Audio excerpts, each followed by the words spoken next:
I'm Jeff Fenner, and we are here with another Sprague Spotlight interview. Today, joining me is AJ Treleven, Director of Operations. AJ, welcome. Thank you for having me.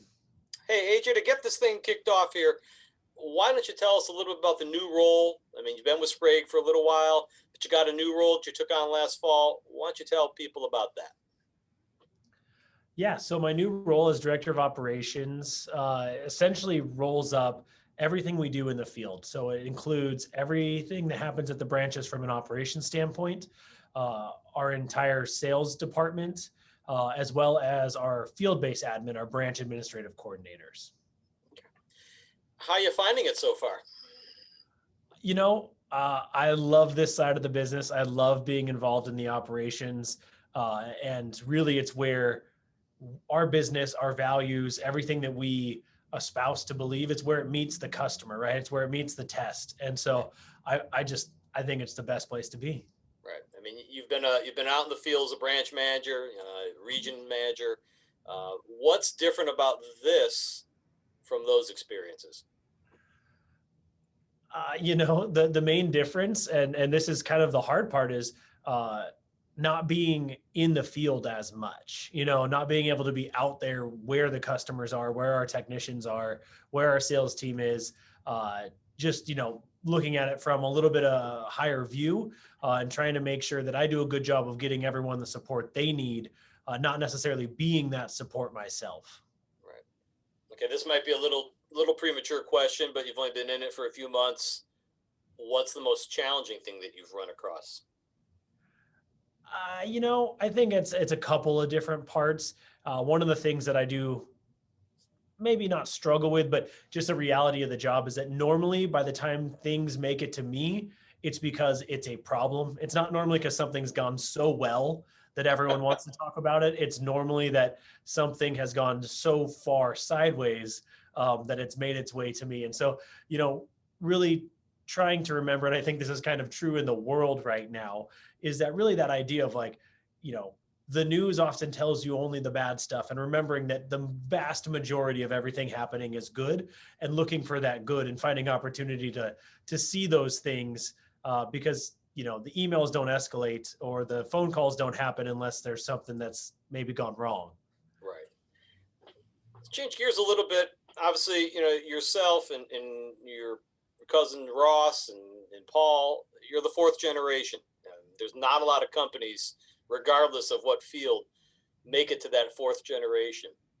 Do you guys feel any pressure? Do you feel yourself a little pressure now that you and Ross and Paul are kind of stepping into the breach? Do you feel any pressure?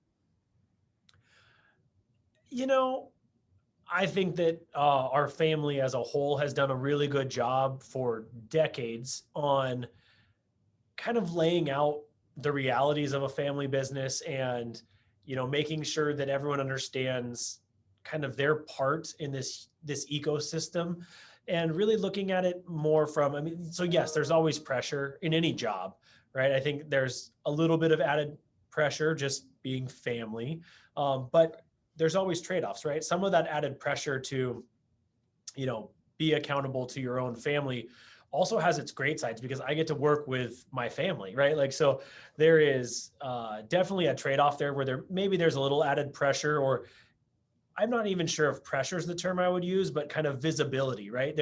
Most people don't go home and have all of their closest relatives know what they're doing at work on a day-to-day basis, and have that invade the dinner table, the family events, the you name it. I mean, it's not only that we all work together, we all live within a mile of each other, less, probably a half a mile of each other.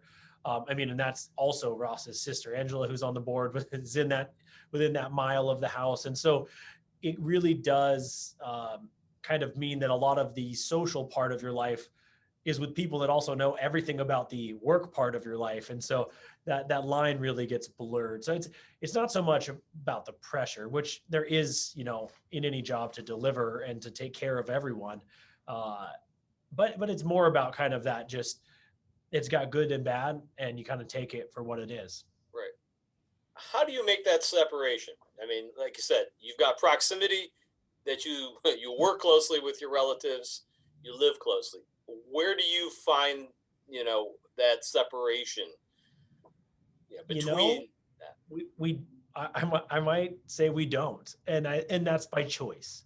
Okay. Um, and so it's just kind of this funny thing. Like, so I met my wife because she was very good friends in college with Paul's wife. And so when they got married and she moved up into the Northwest, she didn't know anyone but Leslie. And that's how I met my wife. And so our wives are like very best friends. And our kids are in the same class together at school. And, like you just kind of go down that. And quite honestly, we do this because we love it.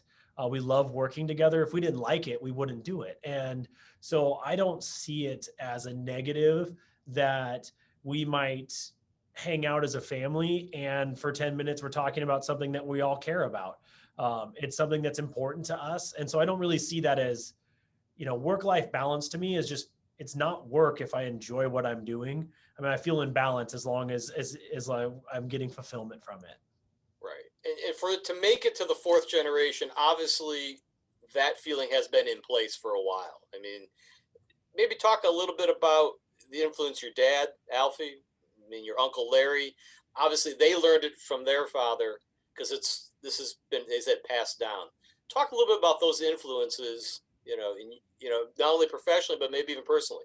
Yeah, well, I mean, when we talk about the generational transfer or kind of like this idea of, my great grandfather to my grandfather to Alfie and Larry to us, um, the thing that tied, it was a big family, right? So my dad and Larry are two of 11.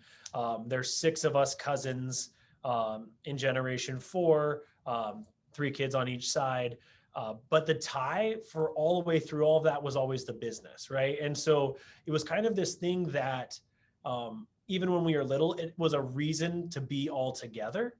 And so most of our family vacations were going to Pest World or a Copasan shareholder meeting or whatever it may be. So really also when like, yes, Ross and Paul are cousins, but we all grew up as like six kids in one family because Alfie needed to travel to this place. And so guess what? We'd go spend some time at Larry and Jane's house, or Larry was off doing this. Like when he was president for MPMA for a year, Ross and Paul and Angela would be over at our house a lot more. I mean, there was just this back and forth, and the travel always was kind of together. So really we grew up as one like 6 kid family with 2 sets of parents and two different, their house, our house. Their house has a pool, Larry and Jane. So, we really like to go into theirs. But, we even though we are cousins, we very much treat the relationship more as siblings. Okay. And obviously, that you witnessed this, so have I, in family businesses. Sometimes that can be the unraveling. How do you how do you make that work? I mean, is kids growing up, you can make it work. Now you're adults, you're in that workplace. How are you making that work? For me, and I think this way, not just about us as family, but as at Sprague, like I don't leave a day ever thinking like that person disagreed with me because they don't like or agree with me or who I am, right? Like that, hey, love that guy. It's all good. Like we can disagree and still care about each other. And I think it's very freeing and makes it much more uh, doable when you talk about this idea of having tension, because all the good stuff comes from tension, the new ideas, the different opinions, being able to start from a place of caring and really deeply knowing that this person cares about me and my well-being, and who I am as a person, versus kind of this like, oh, do they even like me? And so quite honestly, I see it as a huge strength because I don't leave the day thinking that you know Ross dislikes me as a person, or that I'm mad at Paul as a person. All of that comes down to, sure, we disagreed, and that's good, because if we all agreed, what are we all doing here? But we're able to leave and make that not about the other person, but about an idea. Many companies, and including Sprague, they talk and espouse that family feel. Now, it's easy for you to do that with your family. How do you think that's going to translate? How do you plan on translating this? And I'll ask Ross and Paul the same thing. How do you plan on translating that to the rest of the team members at Sprig? Yeah, and I think that is the challenge. I kind of it's funny when you think about family business, at least to me, and how a family grows, right? And so you have your nuclear family with, the parents, the kids, they're super tight, and maybe you have a couple siblings and their kids, and they're pretty close but not quite as tight. And then you've got the cousins and their kids, and how it kind of goes. As Sprague has grown, I think it's changed from a few offices where everyone every day worked together and they were a nuclear family. I really look at it now as like our branches are all nuclear families and we're all cousins, right? And so just generation, as the business has generational transfer, we also have kind of generational expansion of the company. And so I look at that as, Salt Lake as a nuclear family has a slightly different culture than Bakersfield as a nuclear family than Tacoma. And that's okay because we're still part of the bigger family and we're all still related and we all still care about each other. But when you're in it day to day with someone, it's just naturally going to be a little different than if it's with the cousins you see at your holidays. And I think that for me, I like that idea. I like that premise because it shouldn't be the same for everyone. Everyone's experience based on geography, on team, on type of businesses they're working with, all of that impacts it. And we shouldn't try and force it all into one little segment or one little, round hole square peg situation. It should get to be what it is, while still tying back in. With the geographies, being what they are, expanding into multiple states now up and down the West Coast, how do you achieve that? And then you've got the added pressure of what we're doing right now on Zoom. I'm not sitting across from you having this conversation. We're doing this over Zoom. How do you overcome that? Well, that is one of the biggest struggles this year. And I would say it's huge credit to our team. Like knowing this isn't forever.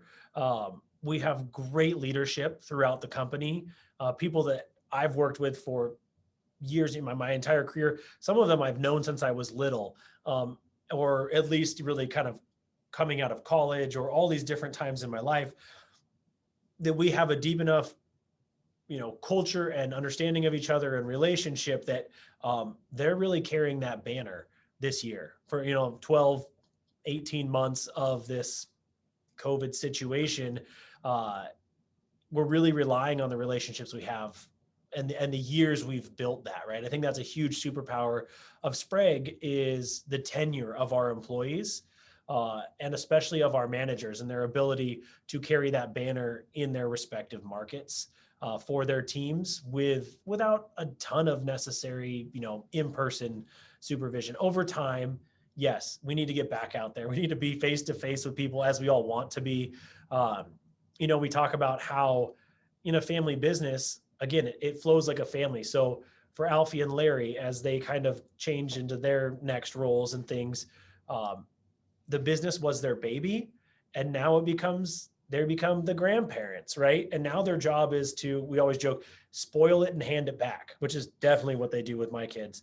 But come in, do that part, do the culture piece, and then they're able to hand it back and be like, all right, you guys figure out what needs to get fixed, right? And so all of us playing our role and doing our part to take care of the overall organization, and make sure that we're doing those things on a regular basis.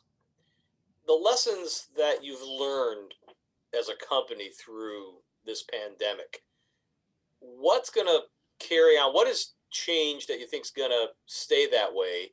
And like you said, you're going to get back to face, going to get back to those interactions.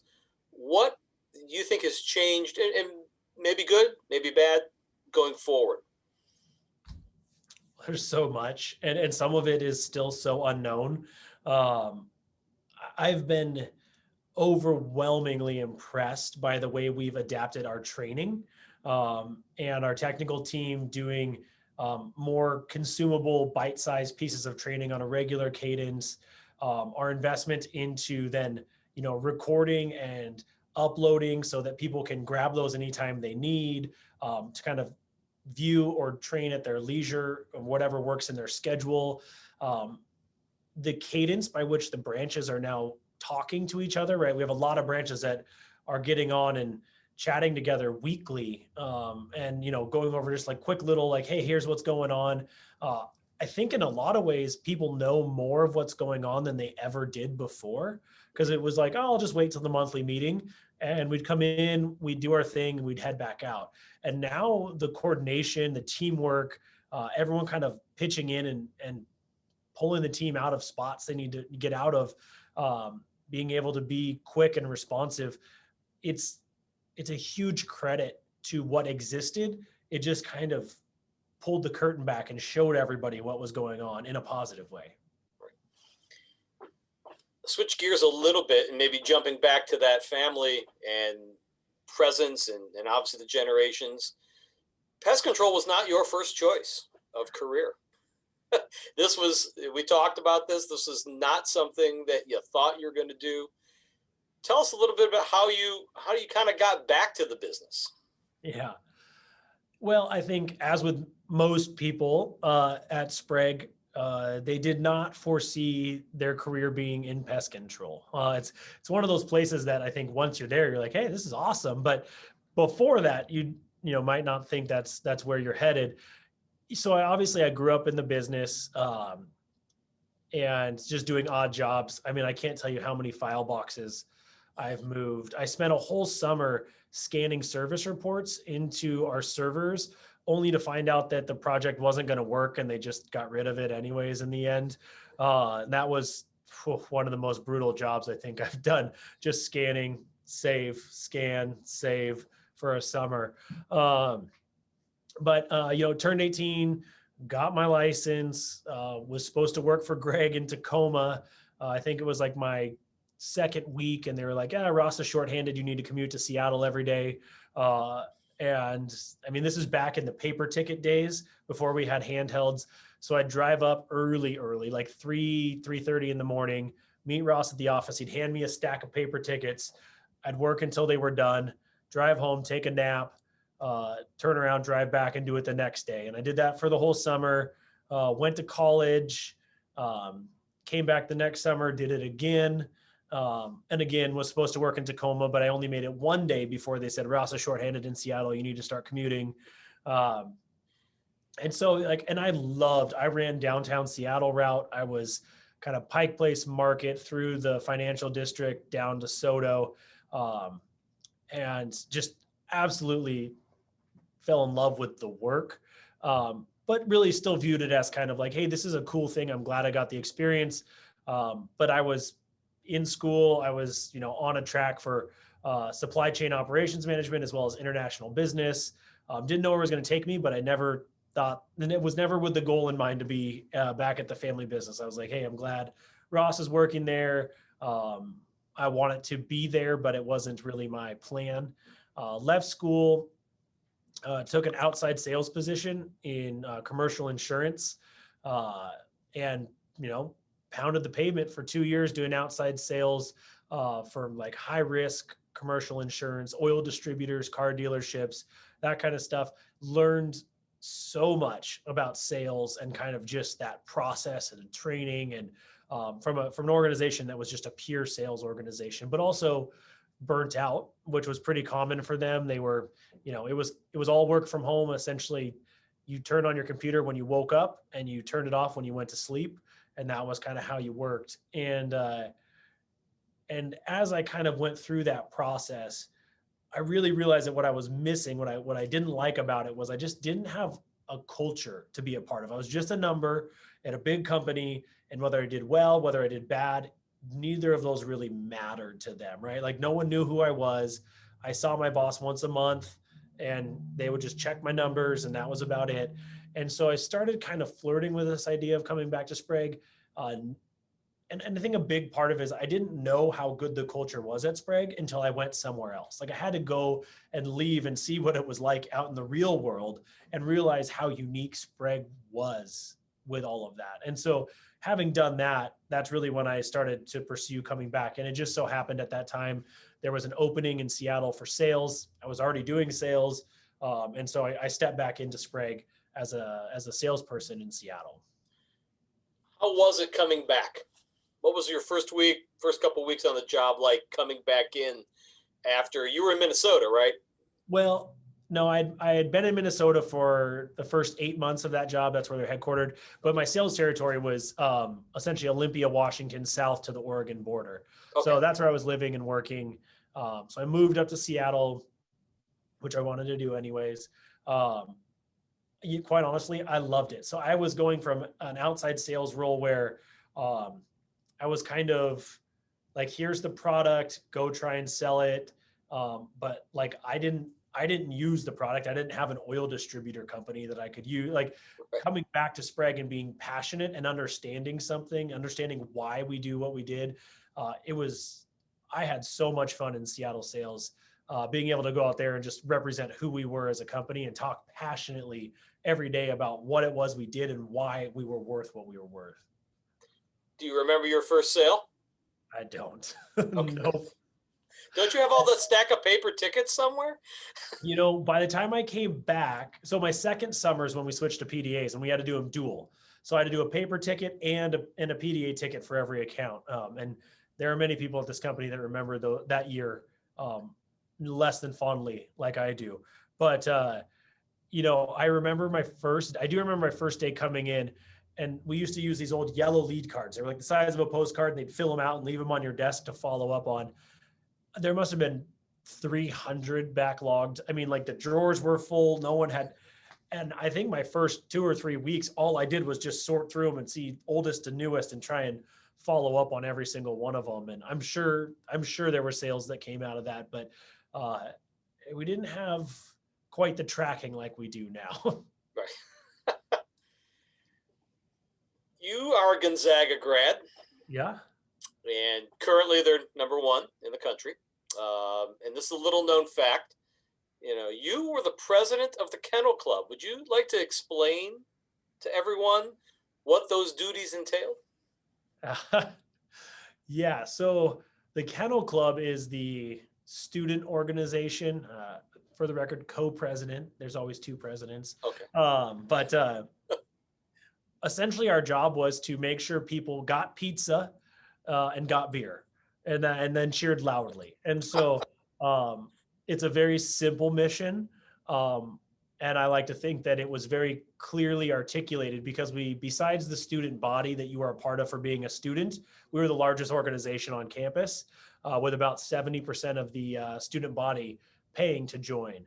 But yeah, it was a heck of a learning experience to try and coordinate a bunch of volunteer board members to make sure that we were in charge of distributing all the tickets in conjunction with athletics and managing all the, Gonzaga people camp out for a week for their spot in the stands. And we were in charge of kind of policing the line and making sure people were there. It was looking back, it was a hilarious amount of work for going to a basketball game. But the outcome and the culture that it built was absolutely worth it. And it was, definitely one of the highlights looking back on college to be a part of that. Which of the 3 were you in charge of? Pizza, beer, or cheering loudly?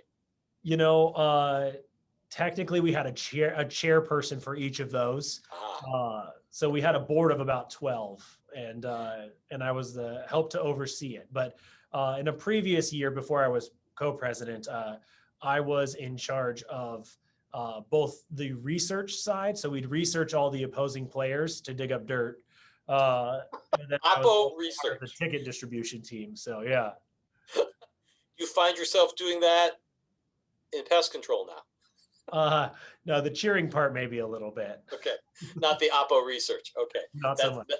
That's good to know. I mean, jumping back, obviously, 2020, strange year to say the least. 2021, there's hope there. Where do you see in your new role? Where do you see Sprague headed in 2021? What are the things that you see that are attainable, reachable goals? Yeah, I mean, 2020 was a very strange year. At the same time, it was maybe the most encouraging, most exciting year I've ever been a part of at Sprague. Again, it kind of peeled back all the superfluous parts of our business, of all of our processes, and it got us straight to the core of what we do, how we do it, who we do it for, and the whole company galvanized behind that. I mean, it was a hard year, but it was also a great year. And we left it with a huge amount of momentum. And we're already seeing in 2021 that, we were kind of forged in fire, but we have never been a better company, I believe, than we are right now. Our teams are more galvanized. They're more tight.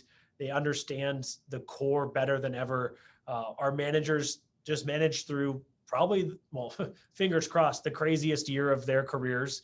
And right now, it really doesn't feel like there are limitations on what we can achieve. And quite honestly, we're 21 days into the year, and I already am seeing immense strides, things that we were achieving in the first 20 days that we didn't achieve in the first 2 or 3 months last year. And so the speed and agility that we are now displaying, that we've learned over the last year, is already just propelling us so much further forward. Obviously, clients have been impacted to varying degrees, depending on obviously what they do. What are you learning from clients, or what have you learned from clients in this past year? What are they thinking? Where are they at right now? Gosh, and this is where I think having a family business long-term outlook it really is valuable, because we drew a lot of lessons that we learned from the 2008 financial crisis into this crisis, especially with our restaurant work. And just that idea that we can both be good partners, and we can have a lot of grace with our customers. There's a lot of different things that we did to try and help people stay afloat, to try and make sure that they didn't go without, to make sure that our customers, whenever possible, were taken care of, even if they were hitting really, really, I mean, our restaurants hit the hardest experience of hopefully their careers. And while they didn't all make it, I mean, that's just a fact. We really tried hard to do our part to help be partners and not just a vendor asking for our standard fee, or, hey, you need to pay more for this. We really, really tried to extend grace and show empathy and understand that none of us saw this coming for a whole segment of the market. And you never know, it could be you, right? And so to try and do our best to care and to be long-term partners with our customers. You're having those difficult conversations with a restaurant, for example, who resource wise is stretched very thin or even stretched beyond. But to tell them you've got a bad rodent issue or you've got a bad cockroach issue, how do I guess you do handle it with grace, because they're making some very hard decisions. How do you have those conversations? What do you draw upon to have that graceful, empathetic conversation? Oh, I mean, that's different for everyone. For me, it's just about thinking about if we were in that spot, and how would I want to be approached. And I think a lot of us can relate to that in some way. Uh, it's it's so varied and different. And some of these businesses we've had, they're also family businesses, and we've had relationships for decades and decades, maybe multiple generations, some of the ones I'm thinking of. And so, over time, these customers have not only just been longtime customers, but they've become, kind of friends or family friends or things like that. And so I think that idea of really trying to, within reason, band together to get people through, sometimes it's not the right financial decision for today, but it's going to be the right one for the long term. And all those aren't going to pay off. But, I'm very grateful that we don't have to answer to some quarterly earnings call and say, why would you give that discount or offer that service for free, or put resources towards this because it made you miss the quarter. Like, no, we don't think in quarters. We think in generations. we think like, well, what will this be like for generation 5, right? And the oldest one of them 6 years old, but that's the level of long-term thinking that we bring to this. I mean, some sectors, food processing, for example, distribution, they've been stretched to the max. Hmm. What are you seeing going forward for them in 2021? Lessons learned? Have they seen the value of pest management? Particularly when they know they need to be ramping up production, going 24/7. Have you seen a change in that's even very large companies? Have you seen Yeah. a change of attitude of any? Yeah. I mean, the tolerance, which was already 0, is somehow smaller now. Because I mean, most of our food processors have added shift after shift until there's no more shifts that could be added. And so any downtime is unacceptable downtime. Any contaminant is unacceptable. Like any possible risk is an unacceptable risk, which was always the case, but now even more so. And so I think, you see it on both ends of the spectrum. So places that are now running 24/7 sprinting and have been sprinting for a year, and one little thing becomes a huge problem. Flip side, companies that maybe they shut down for 6 months and just kind of shuttered to get through, and then what has gone on for 6 months while no one's around, right? So there's all these ends of the spectrum. Every single one of them is being impacted just in different ways based on the response, the occupancy, the tolerance levels, all of that. How are you adjusting to that in terms on the operation side, the service side? Like you said, you've got folks going full tilt.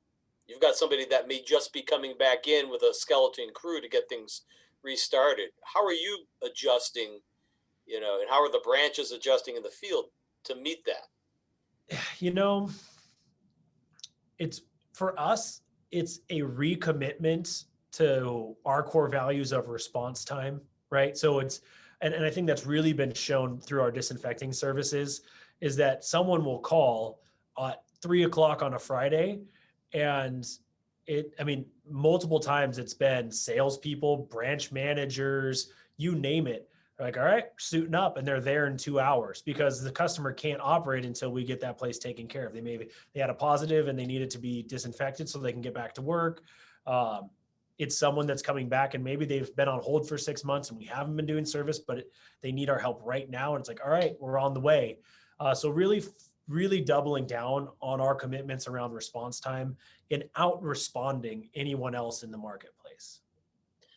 I mean, science has been a term that has been tossed around during this pandemic quite a bit. And obviously, pest management is a science. And the methods that Sprague has always adhered to are founded in integrated pest management and in science. You've expanded your technical team. How is that going to impact that quality of service and also the client relationship? Oh, I'm very excited about that leading into 2021. So now having 3 regional entomologists, still having Jeff, we are on consulting. We continue to drill down our trainings, and have a ton of work in development right now, to break down. It's one thing to respond and just get on site, right? Like, hey, we were here fast, but then it's what do you do when you get there?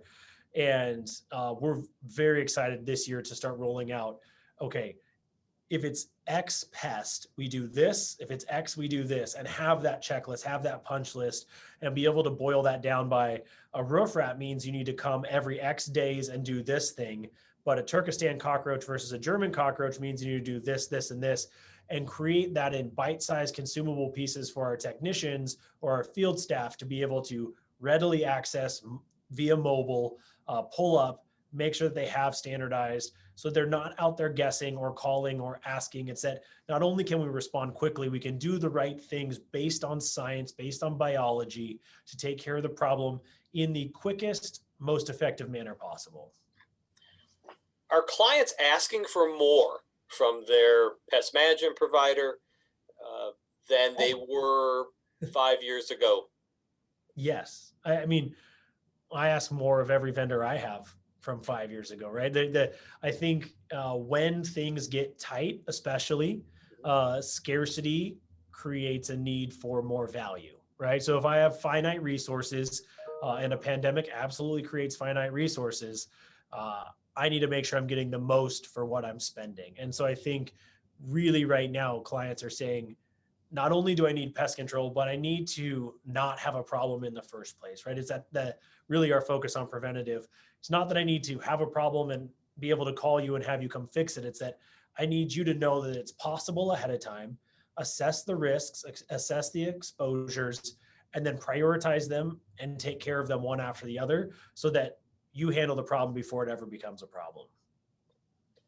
What goals do you have for yourself going into this new year in your new role that are gonna, like you said, you're thinking fifth generation. Maybe that's a long term, but what are goals are you setting for yourself? Right now, my whole and entire focus is about making sure that I'm supporting the people within Sprague, right? That I'm making sure that they have the tools to do what they need, that everywhere that we interact with the customer, that those people have what they need to do what they know how to do. I have so much faith. I have absolute faith in our team to deliver, and that every single person gets in their truck, comes into their office, uh, wherever they may do their work right now during a pandemic, but they sit down with the intention of doing the absolute best that they can do. And my job is to make sure that they have the tools to execute on that exact thing. You've performed different functions while you've been at Sprague. Which one has been your favorite to date? Huh. Sometimes hindsight maybe makes things rosier. I loved being a technician, but also that was a long time ago. So I'm probably not remembering the parts I didn't love when I was doing it. Um, I loved being a salesperson.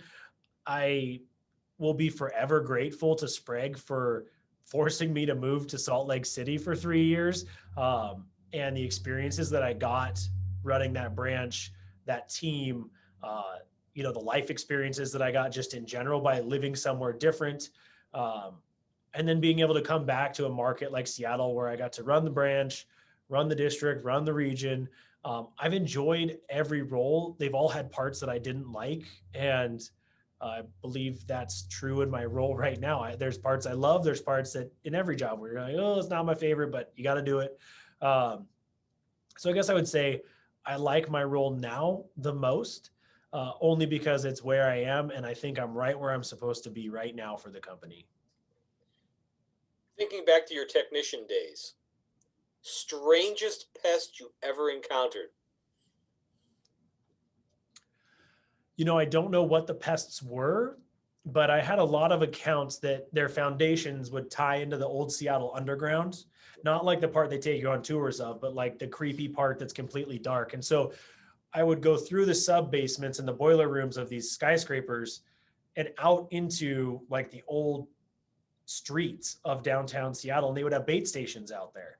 Um, and so I had, I'd have like the type of flashlights that like hook to the bill of your cap. Right. And every time I would go in there, you could hear cockroaches. And anywhere I looked, you could see eyes reflecting back because these are just connected between all the buildings. And so it's like a pest super highway. And so, I mean, it was just one of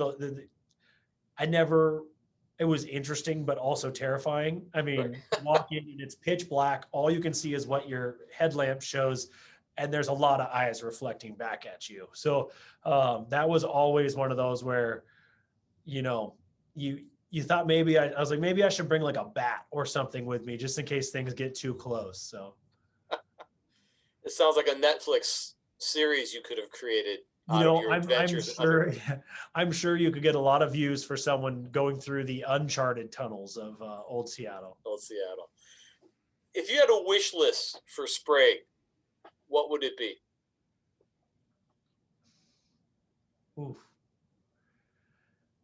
There's always lots of fun stuff that, you can go down and just keep, kind of pie in the sky. For me, I really, if I could have anything, I just want this to be a place where people can reach their full potential. Like that's really what it needs to be about. It's what we care about. That's what I care about from a family standpoint when we talk about being together as a family. And that value to me goes all the way through the organization, is that you're able to really bloom at Sprague, right? Like you come here in however you are, and that you're able to find a place that accepts you for who you are and the talents that you have, and that we nurture those talents to make everyone aware, if they're not aware, and if of their superpower. And if they do know their superpower, that we find ways to spotlight that and make them successful using it. I mean, Sprague, I mean, you have done a lot of leadership training. You've got the BCE, the ACE, which you yourself have. How valuable is that to the company, is also to the individual who's able to further their individual career? A lot of companies are hesitant to make that investment for the fear that they're going to leave and it's going to be used against me at some point. Why is that so important to have that ongoing investment in training and continuing education? You know, if we're not the right place for someone, I want everyone to find the place that they'll be successful. And so by training people, we give them the tools to find that success, hopefully with Sprague, of course.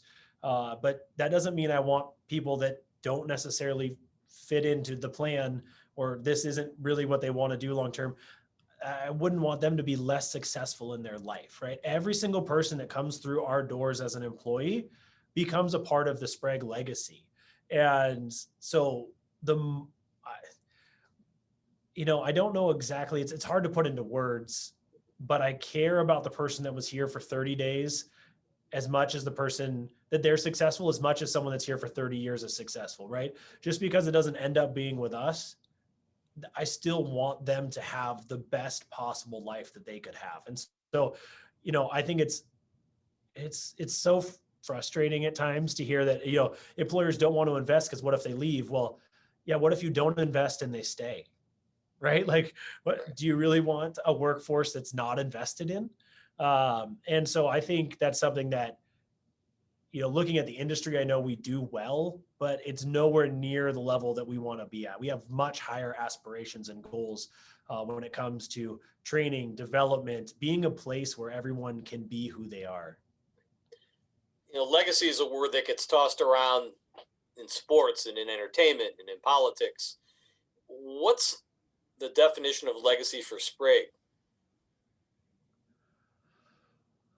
Oh, I think there's a couple parts to that. I think in a lot of ways for Sprague, the business or the brand, legacy is tied up completely with reputation, right? It's who we are. It's what people know about us before they ever meet us. And I think that plays into this idea of legacy for the family as well, right? Like what do we generationally leave behind when we're no longer sitting in the chair, right? Each of us in the family sits in a certain role, but it's just our turn, and it's not mine forever, right? It's mine to steward, so that the next person can sit in it. And I really think that legacy, it's a superpower of ours to be able to think in that term, because legacy, if you care about what you're leaving behind, if you care about the reputation that the company or the family has, it makes everything more personal. But that means that we give a damn about it, right? That it's not just something that happens in the background and we collect a paycheck and we go out. Like, everything matters. Every single thing matters. And we pay that much more attention because of it. And to that point, Sprague, obviously you care about the individual, you also care about the community, and you want the individual to be engaged with the community. You live there, you work there. Talk a little bit about why that is so important to Sprague, to have involvement in the community, engagement in the community beyond being a business vendor.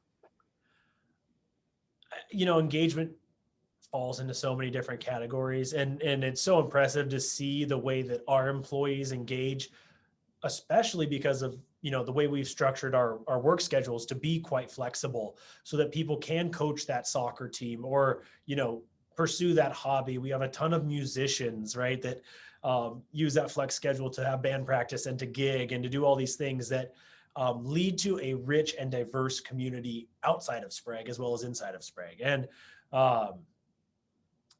it's, I think when I look at it from a macro level as a company, the most important thing we can do is to continue to grow, to create jobs that let people with maybe no pest control experience move from, whatever they're doing into a career, right? The more careers we can create, that goes right to that legacy question, right? Is that our legacy is really going to be how much did we create for others and how much did that change their lives and in doing so, the lives of their families and so on and so forth.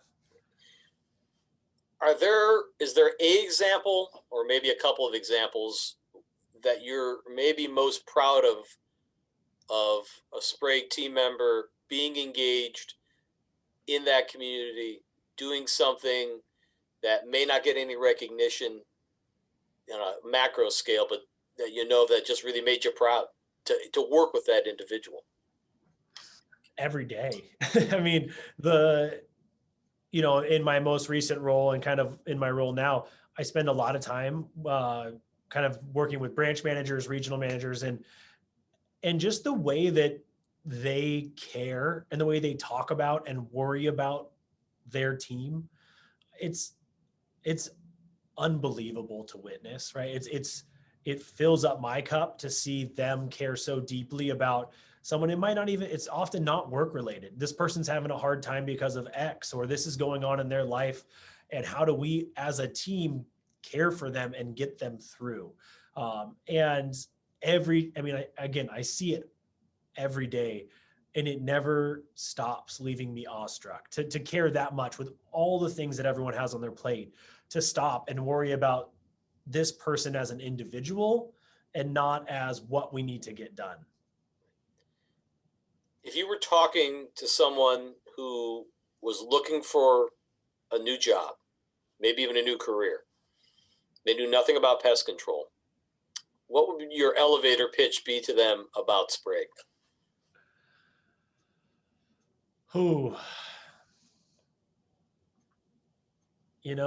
We work hard, and that's good. I like working hard. I believe that we all want to be useful in our lives, and there is not a day that goes by at Sprague that we don't know that we are being useful and that we are helping millions of people eat safer food and work and live in healthier environments.